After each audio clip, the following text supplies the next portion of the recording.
తిరుమల లడ్డు నెయ్యి వ్యవహారంలో కీలక ఆదేశాలు జారీ చేసింది ఏపీ హైకోర్టు. లడ్డు నెయ్యి వ్యవహారంపై దర్యాప్తు స్వతంత్రంగా నిష్పాక్షపాతంగా కొనసాగాలని సుప్రీంకోర్టు ఏర్పాటు చేసిన సిట్కు ఆదేశించింది హైకోర్టు. ఈ కేసు కోట్లాది మంది భక్తుల మనోభావాలతో ముడిపడి ఉందని, అమూల్యమైన లడ్డు ప్రసాదం పవిత్రతపై ఏర్పడిన వివాదంపై జరుగుతున్న దర్యాప్తు అని పేర్కొంది. అందువల్ల సుప్రీంకోర్టు ఆదేశాలకు కట్టుబడి దర్యాప్తు జరగాల్సిందేనని స్పష్టం చేసింది హైకోర్టు. దర్యాప్తును స్వయంగా పర్యవేక్షించాలని సిబిఐ డైరెక్టర్ను ఆదేశించింది. ఇక లడ్డు నెయ్యి వ్యవహారంపై విచారణకు ఏర్పాటైన సిట్ దర్యాప్తు అధికారిగా వెంకట్రావు నియామకం తగదని ఆక్షేపించింది హైకోర్టు. ఈ నియామకం సుప్రీంకోర్టు ఆదేశాలకు విరుద్ధంగా ఉందని అభ్యంతరాన్ని వ్యక్తం చేసింది. వెంకట్రావు సుప్రీంకోర్టు సభ్యుడు కాదని పేర్కొంది. సుప్రీంకోర్టు అనుమతి లేకుండా సిట్లో దర్యాప్తు అధికారిగా వెంకట్రావును ఎలా నియమిస్తారని ప్రశ్నించింది. ఆయన్ను దర్యాప్తు బాధ్యత అప్పగించడం సరికాదని ఆక్షేపించింది. చెవిరెడ్డి మోహిత్ రెడ్డికి హైకోర్టులో ఊరట లభించింది. మద్యం కేసులో తనపై సిట్ అక్రమంగా నమోదు చేసిన కేసులో ముందస్తు బెయిల్ మంజూరు చేయాలని కోరుతూ చెవిరెడ్డి మోహిత్ రెడ్డి హైకోర్టులో పిటిషన్ దాఖలు చేశారు. ఈ పిటిషన్పై ఇవాళ విచారణ జరిగింది. బుధవారం వరకు మోహిత్ రెడ్డిపై ఎలాంటి కఠిన చర్యలు తీసుకోవద్దని సిట్ను ఆదేశించింది హైకోర్టు. తదుపరి విచారణ ఈ నెల 16కు వాయిదా వేసింది. శ్రీకాకుళం జిల్లాలో వైఎస్ఆర్సీపీ కార్యకర్త దారుణ హత్యకు గురయ్యాడు. ఎచ్చర్ల మండలం ఫరీదుపేట గ్రామంలో వైఎస్ఆర్సీపీ కార్యకర్తను దారుణంగా చంపారు.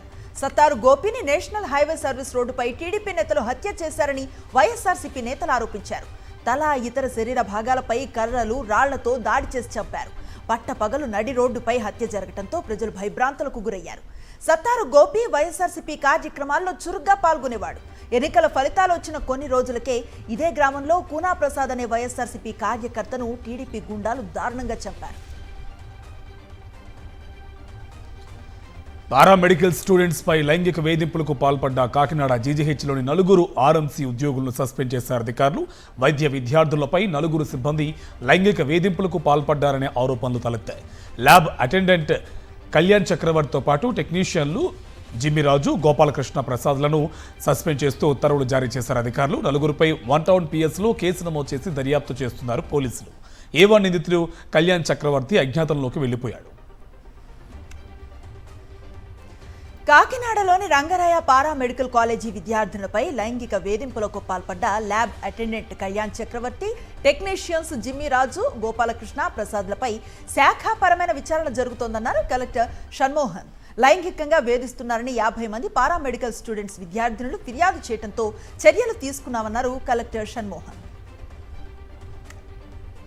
ఈ ల్యాబ్ అటెండెంట్ వాళ్ళతో ఇన్అప్రాప్రియేట్గా బిహేవ్ చేస్తున్నాడు. ఎస్పెషల్లీ గర్ల్స్, ఆల్మోస్ట్ ఒక 50 to 60 పారామెడికల్ కోర్స్ చేస్తున్న గర్ల్స్ ఉన్నారు. సో ఈ girls especially sexual harassment allegations చేస్తూ ఇన్అప్రాప్రియేట్గా బిహేవ్ చేస్తున్నారు. తర్వాత ఫిల్దీ లాంగ్వేజ్ మాట్లాడుతున్నారు. ఆ ఆస్పెక్ట్లో మనకు ఒక కంప్లైంట్ పెట్టడం జరిగింది. ఇమీడియట్లీ ప్రిన్సిపల్ గారు he has taken an action from his side. Kakinada జీజీహెచ్ను వైఎస్ఆర్సీపీ మహిళా విభాగం నాయకురాళ్లు సందర్శించారు. అంబానీ ల్యాబ్, అలాగే సెంట్రల్ ల్యాబ్ను పరిశీలించారు. బయోకెమిస్ట్రీ హెచ్ఓడి డాక్టర్ శ్రీవాణితో మాట్లాడి కీచకుల వేధింపులపై సమాచారం సేకరించారు. విద్యార్థులపై వేధింపులు జరుగుతున్నా ఎందుకు కఠిన చర్యలు తీసుకోలేదని ఆగ్రహం వ్యక్తం చేశారు వైఎస్ఆర్సీపీ మహిళా నేతలు.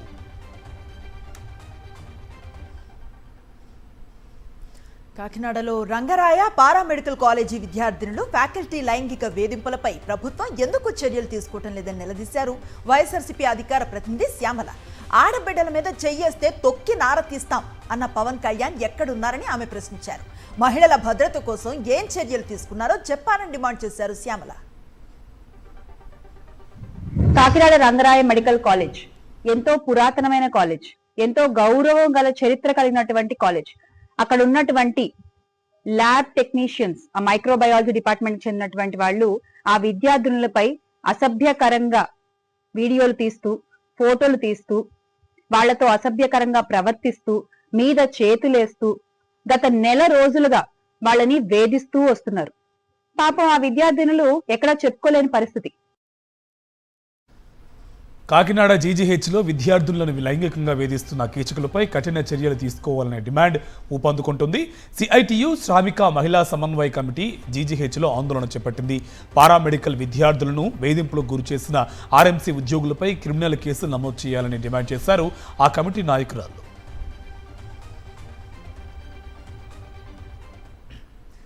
మాజీ ముఖ్యమంత్రి వైఎస్ జగన్మోహన్ రెడ్డి రెంటపాళ్ల పర్యటన సందర్భంగా నమోదైన కేసులో మాజీ మంత్రి అంబటి రాంబాబు, లేళ్ల అప్పిరెడ్డి, అంబటి మురళీకృష్ణ విచారణకు హాజరయ్యారు. పోలీసులు నోటీసులు ఇవ్వడంతో సత్తెనపల్లి పోలీస్ స్టేషన్లో విచారణకు హాజరయ్యారు. వారు కేసులతో వైఎస్ఆర్సీపీ శ్రేణులు మనోధైర్యాన్ని దెబ్బతీయలేరని తేల్చి చెప్పారు మాజీ మంత్రి అంబటి రాంబాబు.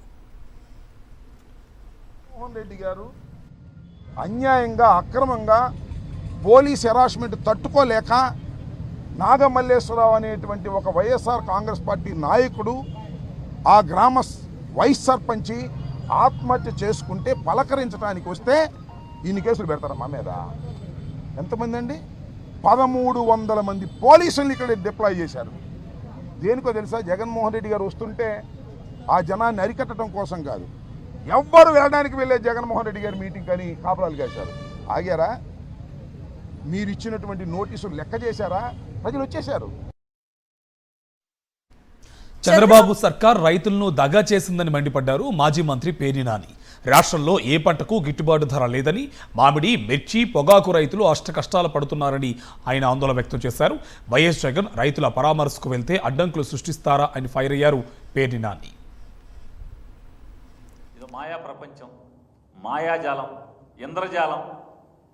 వేసామని చెప్తారు, ఒకటికి 2000 పడతాయి, ఒకటికి 9000 పడతాయి, ఒకటికి 5000 పడతాయి, ఒకటికి 7000 పడతాయి. 13,000 వేసాం, 60 లక్షల మందికి వేసాం. వారి డ్రామాలు మీ దగ్గర నేర్చుకోవాలి. ఈ దిక్కుమాలిన ప్రభుత్వం దగ్గర ఎలా వంచాలి, ఎలా మోసం చేయాలి అనేది మీ దగ్గర నేర్చుకోవాలి. ఇవాళ ఈ 4 రూపాయలు మామిడి రైతుకి ఎవరికి వేశారు, ఏ రైతుకి వేశారని చెప్తున్నాను. 4 పైసలు ఎవరికైనా వేశారా అని అడుగుతున్నాను. చంద్రబాబు మోసానికి అబద్ధాలకు బ్రాండ్ అంబాసిడర్ అన్నారు వైఎస్ఆర్సీపీ అనంతపురం జిల్లా అధ్యక్షులు అనంత వెంకట్రామరెడ్డి. అనంతపురంలో జరిగిన రీకాలింగ్ చంద్రబాబు మేనిఫెస్టో కార్యక్రమంలో ఆయన మాట్లాడారు. తల్లికి వందనం పథకం నారా లోకేష్ ఆలోచన నుంచి పుట్టిందని చంద్రబాబు వ్యాఖ్యానించడం హాస్యాస్పదంగా ఉందన్నారు అనంత వెంకట్రామరెడ్డి.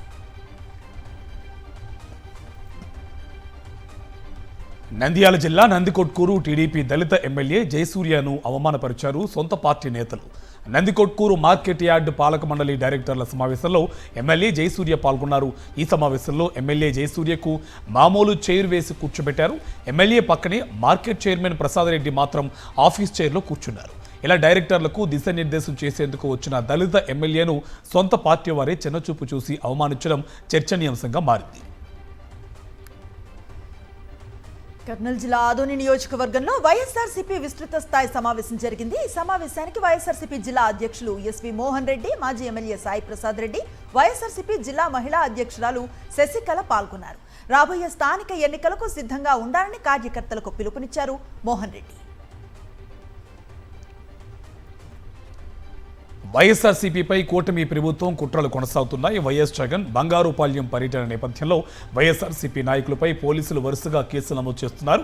ఇప్పటికే పలువురు వైఎస్ఆర్సీపీ నాయకులపై కేసులు నమోదు చేసిన పోలీసులు తాజాగా చిత్తూరు వైఎస్ఆర్సీపీ ఇన్ఛార్జ్ విజయానందరెడ్డిపై కేసు నమోదు చేశారు.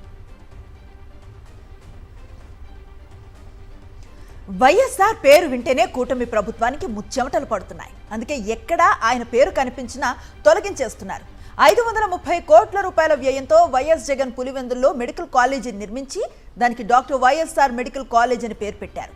అయితే ఇప్పుడు ఆ పేరును తొలగించింది కూటమి ప్రభుత్వం. ప్రజలకు వైద్య రంగంలో ఈ ప్రభుత్వం చేసిందేమీ లేకపోయినా వచ్చిన ఏడాది కాలంలోనే వైఎస్ఆర్ పేరు తొలగింపుకు మాత్రం ముందుంది. కూటమి ప్రభుత్వ చర్యలతో వైఎస్ఆర్ అభిమానుల్లో ఆవేదన వ్యక్తమవుతోంది. శుద్ధపోస కబుర్లు చెప్పడంలో తనకు తానే సాటి మంత్రి నిమ్మల రామనాయుడు ప్రభుత్వం నుంచి పైసా కూడా వృధా ఖర్చు చేయమంటూ ప్రకటనల మీద ప్రకటనలు గుప్పించిన మంత్రి 2024-25 ఆర్థిక సంవత్సరంలో తన క్యాంపు కార్యాలయం మెయింటెనెన్స్ కోసం భారీ స్థాయిలో నిధులు మంజూరు చేయించుకున్నారు. నీకు 15,000, నీకు 15,000, నీకు 15,000 అంటూ తన మాయమాటలతో అందరి దృష్టిని ఆకర్షించిన ఆయన మంత్రి అయ్యాక హామీలను అటకెక్కించారు.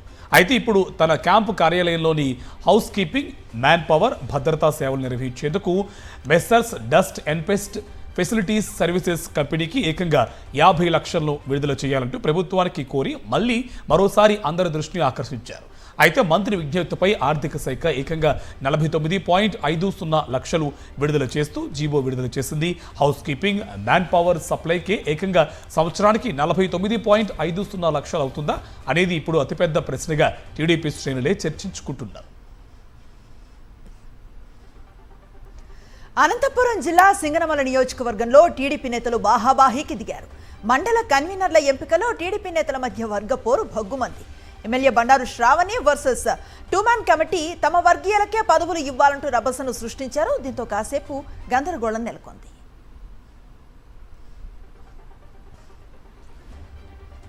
నెల్లూరు జిల్లా కోవూరు ఎమ్మెల్యే ప్రశాంతిరెడ్డి వేధింపులకు టీడీపీ నేత ఆత్మహత్యయత్నానికి పాల్పడ్డాడు.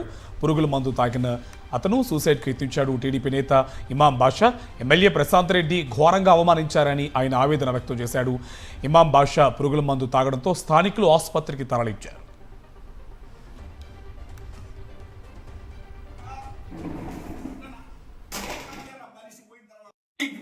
ఎవడు జీవితంలో ఈరోజు వాస్తవంగా మనిషి పోయిన తర్వాత ఏం కాదు. ఎవడు జీవితంలో ఈరోజు పెండింగ్ లో ఉన్న ఫీజు రియంబర్స్మెంట్ బకాయిలను చెల్లించాలని ఏపీ వ్యాప్తంగా విద్యార్థులతో కలిసి ఏఐఎస్ఎఫ్ నాయకుల ధర్నా నిర్వహించారు. లోకేష్ యువగళం పాదయాత్రలో ఇచ్చిన హామీలు నెరవేర్చకుండా విద్యార్థులకు అన్యాయం చేశారని మండిపడ్డారు. టీడీపీ అధికారంలోకి వచ్చి ఏడాది గడిచిన ఫీజు రియంబర్స్మెంట్ బకాయిలను చెల్లించలేదన్నారు. డిగ్రీ, ఇంజనీరింగ్ పూర్తి చేసిన విద్యార్థులకు సర్టిఫికెట్లు ఇవ్వటం లేదని ఆరోపించారు. విశాఖ కలెక్టరేట్ వద్ద ఏఐఎస్ఎఫ్ ఆధ్వర్యంలో విద్యార్థులు ధర్నా నిర్వహించారు. ఎన్నికల ముందు నారా లోకేష్ ఇచ్చిన మాటను నిలబెట్టుకోవాలని 6,400 కోట్ల పెండింగ్ ఫీజు రియంబర్స్మెంట్ బకాయిలను వెంటనే విడుదల చేయాలని డిమాండ్ చేశారు. రాష్ట్ర ప్రభుత్వం విద్యా వ్యవస్థను గాలికి వదిలేసిందని, ప్రైవేటు విద్యా సంస్థలకు ప్రభుత్వం దాసోహంగా అవుతోందని ఆగ్రహం వ్యక్తం చేశారు.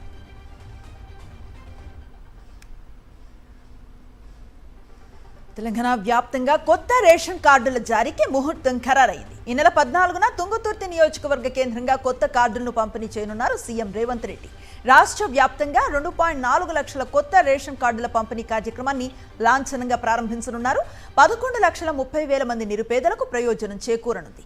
గడిచిన 6 నెలల కాలంలో రాష్ట్రంలో 41 లక్షల మందికి కొత్తగా రేషన్ కార్డులు పంపిణీ చేసింది.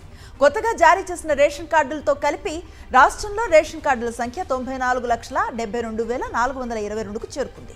మొత్తంగా 3,14,00,000 మందికి లబ్ధి చేకూరనున్నట్లుగా తెలిపారు అధికారులు. దళితులు, ఆదివాసీలంటే బీజేపీకి గౌరవం లేదన్నారు డిప్యూటీ సీఎం భట్టి విక్రమార్క.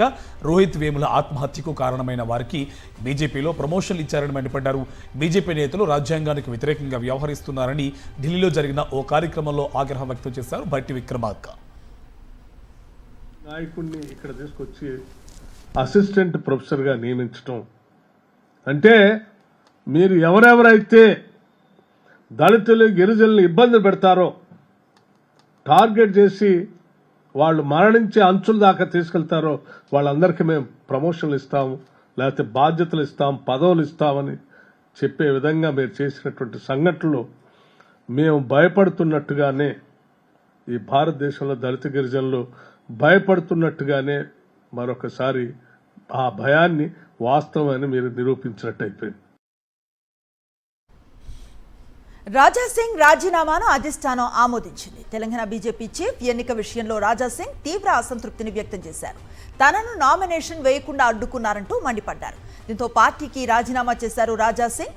ఇప్పుడు ఆయన రాజీనామాను పార్టీ జాతీయ అధ్యక్షుడు జేపీ నడ్డా ఆమోదించారు. రాజీనామాను బీజేపీ అధిష్టానం ఆమోదించడంపై స్పందించారు రాజాసింగ్. వరుసగా 3 సార్లు టికెట్ ఇచ్చిన బీజేపీకి కృతజ్ఞతలు తెలిపారు. ప్రజలకు, దేశానికి సేవ చేసేందుకే బీజేపీలో చేరారన్నారు.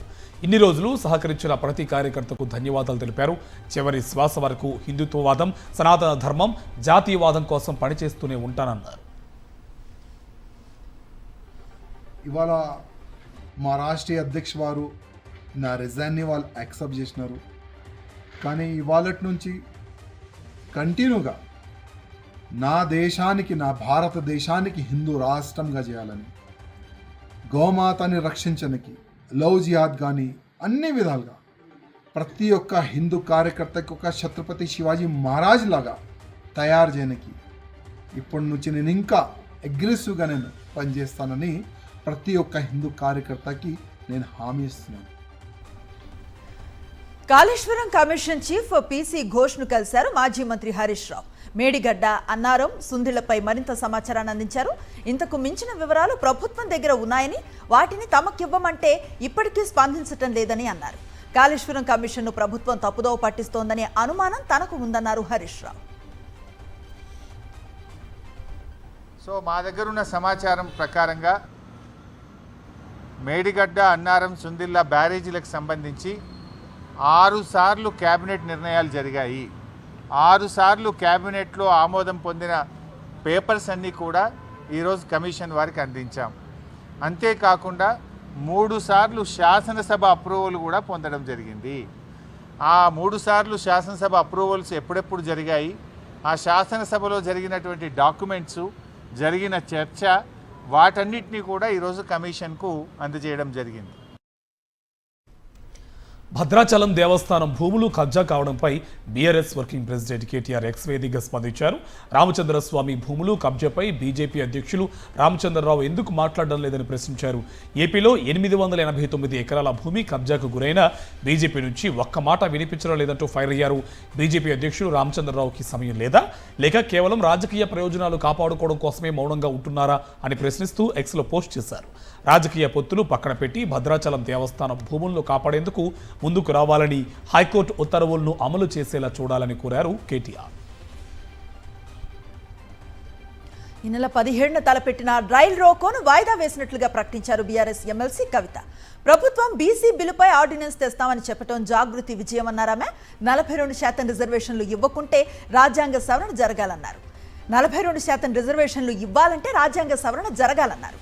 ఆర్డినెన్స్ కు గవర్నర్ ఆమోదం తెలపకుంటే ఉద్యమిస్తామన్నారు ఎమ్మెల్సీ కవిత.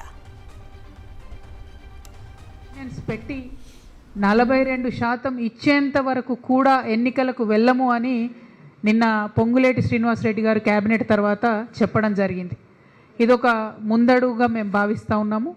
ఇది ఖచ్చితంగా తెలంగాణ బీసీ బిడ్డల విజయంగా మేము భావిస్తూ ఉన్నాము. తెలంగాణ జాగృతి విజయంగా మేము భావిస్తూ ఉన్నాము.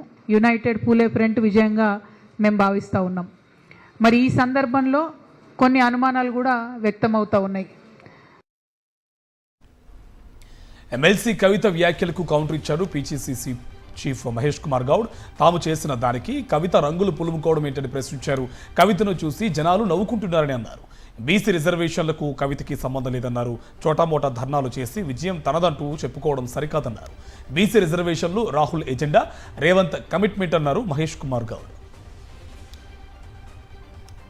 అరే కవిత కోన్ కిస్కా ఏంది కవిత రోలిన్లా? కాంగ్రెస్ పార్టీ చేస్తున్న ఘనకార్యాన్ని తనేదో కలర్ పూసుకొని నేనేదో చేస్తున్నాను చెప్పుకుంటే నవ్వుకుంటారమ్మా జనం. నీకేం సంబంధం బీసీలతో? చోటా మోటాలు ధర్నాలు చేసి నా వల్లే, అరే నవ్వుకుంటారు జనం మీరు ఆ మాటలంటే. నీ వల్లే ఏంటి? నువ్వు ఎవరు అసలు దీంట్లో? నీ భాగస్వామ్యం ఏంది? అడుగడుగున బీసీని వంచిన బీఆర్ఎస్ ప్రభుత్వ అధినేత కూతురు నువ్వు. ఇవాళ నువ్వు ఏదో క్లెయిమ్ చేసుకునే ప్రయత్నం చేస్తే ప్రజలు తిరస్కరిస్తారమ్మా, నీకు సంబంధం లేదు. బీసీ రిజర్వేషన్ పై ఆర్డినెన్స్ పేరుతో రేవంత్ ప్రభుత్వం నాటకాలు ఆడుతోందని మండిపడ్డారు బీఆర్ఎస్ పార్టీ బీసీ నేతలు. ఇలాంటి ఆర్డినెన్స్లు తమిళనాడు, మహారాష్ట్రలో కోర్టులు కొట్టివేశాయని గుర్తు చేశారు. బీసీలకు సీఎం రేవంత్ రెడ్డి ఇచ్చిన హామీలపై అనుమానాలు ఉన్నాయని అఖిలపక్షం నిర్వహించాలని డిమాండ్ చేశారు. ఇక బీసీలకు 42% రిజర్వేషన్లు అమలు చేశాకే స్థానిక సంస్థల ఎన్నికలను నిర్వహించాలని డిమాండ్ చేశారు. హైదరాబాద్లో కలకలం సృష్టించిన కల్తీ కల్లు ఘటనలో మృతుల సంఖ్య పెరుగుతుంది. ఇప్పటి వరకు 6 మృతి చెందగా తాజాగా మరొకరు గాంధీ ఆసుపత్రిలో చికిత్స పొందుతూ మృతి చెందారు. నిమ్స్లో 31 మంది బాధితులు చికిత్స పొందుతున్నారు. కల్తీ కల్లు ఘటనలో ఇప్పటికే 7 అరెస్ట్ అయ్యారు. ఈ వ్యవహారంలో ఎక్సైజ్ శాఖ చర్యలు తీసుకుంది. బాలానగర్ ఎక్సైజ్ ఎస్హెచ్ఓ వేణుకుమార్పై సస్పెన్షన్ వేటు వేసింది. డిటిఎఫ్ నర్సిరెడ్డి, అలాగే ఈఎస్ మాధవరెడ్డి, అలాగే ఈఎస్ ఫయాజ్, అలాగే ఏఈఎస్ జీవన్ కుమార్ పాత్రపై దర్యాప్తు కొనసాగిస్తోంది. హెచ్సీఏ కేసు సిఐడి రిమాండ్ రిపోర్టులో కీలక విషయాలు బయటపడ్డాయి. హెచ్సీఏ అధ్యక్షుడు జగన్మోహన్ రావు నియామకాన్ని సిఐడి తప్పుబట్టింది. గౌలిపురా క్రికెట్ క్లబ్ అధ్యక్షుడు కృష్ణ యాదవ్ సంతకాన్ని ఫోర్జరీ చేసినట్లుగా గుర్తించారు. కృష్ణ యాదవ్ సంతకాన్ని జగన్మోహన్ రావు, రాజేంద్ర యాదవ్, కవిత ఫోర్జరీ చేసినట్లుగా సిఐడి రిమాండ్ రిపోర్టులో ఉంది. శ్రీచక్ర క్రికెట్ క్లబ్లో నిర్వాహకుడి పేరుతో హెచ్సీఏ ఎన్నికల్లో జగన్మోహన్ పోటీ చేశాడని, టెండర్లలో అవకతవకలకు పాల్పడ్డట్లుగా అభియోగాలు మోపింది. ఎస్ఆర్హెచ్ పై బెదిరింపులకు పాల్పడ్డట్లుగా సిఐడి విచారణలో తేలిందని రిమాండ్ రిపోర్టులో పేర్కొంది. ఇక 5 నిందితులను మల్కాజ్గిరి కోర్టులో ప్రవేశపెట్టారు సిఐడి అధికారులు. అక్కడి నుంచి చెర్లపల్లి జైలుకు తరలించారు. ప్రస్తుతం పరారీలో ఉన్న A2 దేవరాజ్ రామచంద్ర కోసం గాలిస్తున్నారు. ఇక హెచ్సీఏ అవకతవకల వ్యవహారంలో ఈడీ రంగంలో దిగింది. హెచ్సీఏ కేసు వివరాలు ఇవ్వాలని సిఐడికి ఈడీ లేఖ రాసింది. ఎఫ్ఐఆర్, వాంగ్మూలాలు, రిమాండ్ రిపోర్ట్ ఇవ్వాలని ఈడీ కోరింది. సిఐడి నుంచి వివరాలు రాగానే ఈడీ కేసు నమోదు చేసే అవకాశం ఉంది. అనకాపల్లి జిల్లా నక్కపల్లి మండలం కాగితా టోల్ ప్లాజా వద్ద ఓ లారీ బీభత్సం సృష్టించింది. విశాఖ నుంచి కాకినాడ వైపుకు వెళ్తున్న లారీ టోల్ ప్లాజా వద్దకు రాగానే అదుపు తప్పి మొదటి కౌంటర్ నుంచి రెండో కౌంటర్కు దూసుకువెళ్ళింది. ఆ సమయంలో రెండో కౌంటర్ వద్ద ఆగి ఉన్న మరో వ్యాన్ను ఢీకొట్టింది. అప్రమత్తమైన సిబ్బంది అక్కడి నుంచి బయటకు పరుగులు తీశారు. ఈ ఘటనలో ఎవరికీ ఎలాంటి ప్రమాదం జరగలేదు. ప్రమాదానికి సంబంధించిన దృశ్యాలు సీసీ కెమెరాలో నమోదయ్యాయి. జాతీయ వార్తలను చూద్దాం. కర్ణాటకలో ముఖ్యమంత్రి మార్పు దుమారం మరింత రాజుకుంటోంది. డీకే శివకుమార్ను సీఎం చేయాలనే డిమాండ్లు వెల్లువెత్తుతూ ఉన్న వేళ కాంగ్రెస్ చీఫ్ ఖర్గేతో సిద్ధరామయ్య భేటీ కావటం ప్రాధాన్యతను సంతరించుకుంది. ఢిల్లీలో ఖర్గేతో సమావేశమయ్యారు సిద్ధు. రాష్ట్రానికి సంబంధించిన అంశాలపై చర్చించారు. అయితే ముఖ్యమంత్రి మార్పు అంశంపై ఎలాంటి చర్చ జరగలేదని స్పష్టం చేశారు సిద్ధరామయ్య. హైకమాండ్ మద్దతు తనకు ఉందని, లేదంటే సీఎంగా కొనసాగలేనని వ్యాఖ్యానించారు. పదే పదే ఇదే ప్రశ్న అడగవద్దంటూ మీడియాపై ఆగ్రహాన్ని వ్యక్తం చేశారు.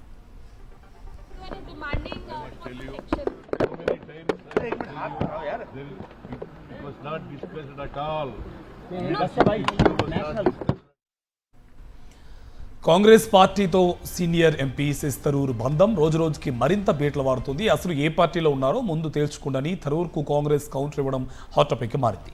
2026 అసెంబ్లీ ఎన్నికల్లో కేరళలో యూడీఎఫ్ గెలిస్తే ముఖ్యమంత్రి అభ్యర్థి ఎవరో అంటూ ముంబైకి చెందిన ఓ సర్వే సంస్థ ఆన్లైన్ పోల్ నిర్వహించగా శశి థరూర్కు భారీ మద్దతు లభించింది. దీనికి సంబంధించిన పోస్ట్ను థరూర్ ఎక్స్లో షేర్ చేయగా కాంగ్రెస్ నేతలు గట్టిగా కౌంటర్ ఇచ్చారు. 2026 అసెంబ్లీ ఎన్నికల్లో కేరళలో యూడీఎఫ్ కూటమి అధికారంలోకి వస్తే దానికి చెందిన వ్యక్తే ముఖ్యమంత్రి అవుతారన్నారు కాంగ్రెస్ సీనియర్ నేత కె మురళీధరన్. ముందు ఏ పార్టీలో ఉన్నారో థరూర్ తేల్చుకోవాలంటూ చొరకలాంటిచ్చారు.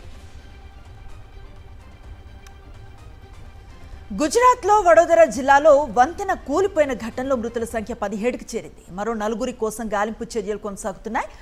మహిసాగర్ నదీ ప్రవాహంలో ఎన్డీఆర్ఎఫ్, ఎస్డీఆర్ఎఫ్ గజ ఈతగాళ్లతో గాలిస్తున్నారు. ఆనంద్, వడోదర జిల్లాలను కలిపే 40 ఏళ్ల నాటి ఏకైక గంభీర్ వంతెన కూలిపోవడంతో ఆ 2 జిల్లాల మధ్య రాకపోకలు పూర్తిగా నిలిచిపోయాయి. అంతర్జాతీయ వార్తలు చూద్దాం. ట్రంప్ ప్రతీకార చర్యలు ఆపడం లేదు. టారిఫ్ల మోత మోగిస్తున్నారు. తాజాగా కెనడాపై 35% ప్రతీకార సుంకాలు విధిస్తున్నట్టు ట్రంప్ ప్రకటించారు.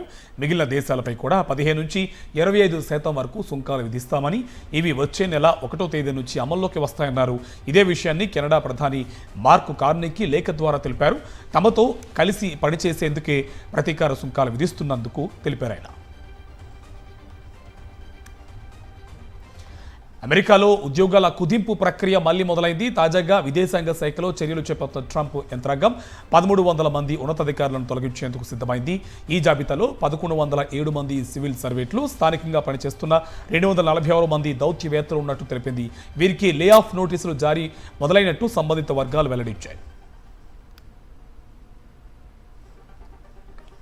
140 కోట్ల మంది కళ్ళలను మోస్తూ నింగిలోకి దూసుకువెళ్లిన భారత వ్యోమగామి శుభాంశు శుక్లా అక్కడ 14 రోజులు పూర్తి చేసుకున్నారు. ISSలో ఉంటూ ఇప్పటికే పుడమిని 230 సార్లు చుట్టేశారు. ఈయంతో పాటు ISSకు విచ్చేసిన వ్యోమగాములు పెగ్గీ వాట్సన్, ఉజ్నాన్స్కీ, విస్నెవ్స్కీ, తిబోర్ కవులు.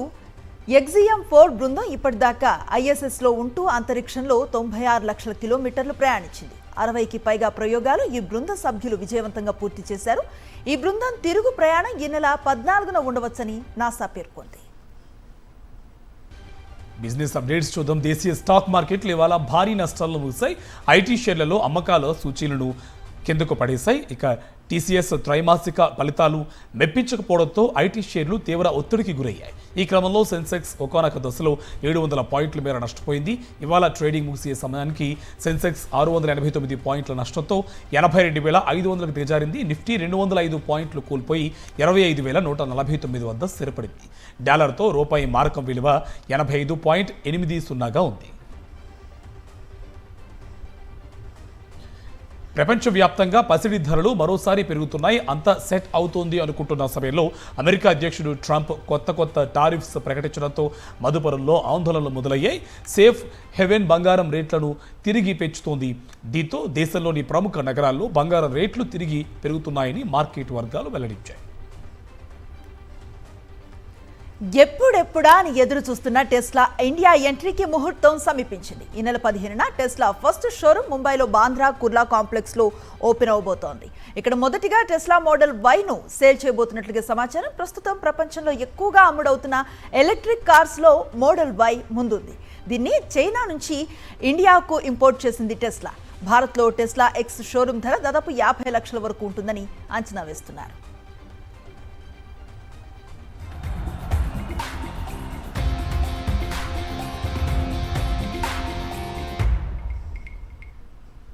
స్పోర్ట్స్ అప్డేట్స్ చూద్దాం. లార్డ్స్ వేదికగా ఇంగ్లాండ్ టీమిండియా మధ్య జరుగుతున్న 3 టెస్ట్ మ్యాచ్ తొలి ఇన్నింగ్స్లో ఇంగ్లాండ్ జట్టు 112.3 ఓవర్లలో 387 పరుగులకు ఆల్అవుట్ అయింది. ఇంగ్లాండ్ బ్యాటర్లలో జో రూట్ శతకంతో రాణించాడు.